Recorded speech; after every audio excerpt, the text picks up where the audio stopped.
8 soniya ichida eshiklardan birini tanlang va qaysi jabhada eng omadli ekanligingizni bilib oling. Agar javoblarni oldindan eshitib, keyin suratdan o'zingizga mos eshikni tanlasangiz, test javobi noto'g'ri bo'ladi.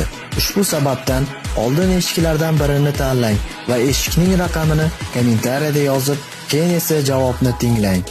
Eshiklardan birini tanlashingiz uchun vaqt ketdi.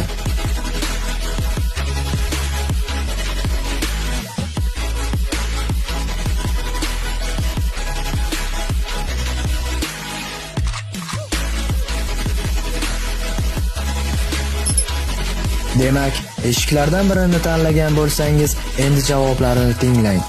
Birinchi raqamli eshikni tanlagan bo'lsangiz, siz ish borasida juda ham omadli insonsiz. Ikkinchi raqamli eshikni tanlagan bo'lsangiz, siz muhabbat va do'stlik munosabatlarida omadingiz boshqalarnikidan ko'proq.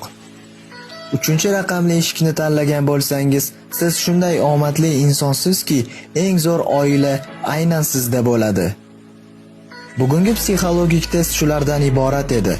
Agar sizga test yoqqan bo'lsa, like tugmasini bosing va kanalga obuna bo'lishni unutmang. Shu kabi testlardan birinchilardan bo'lib xabardor bo'lasiz. E'tiboringiz uchun rahmat.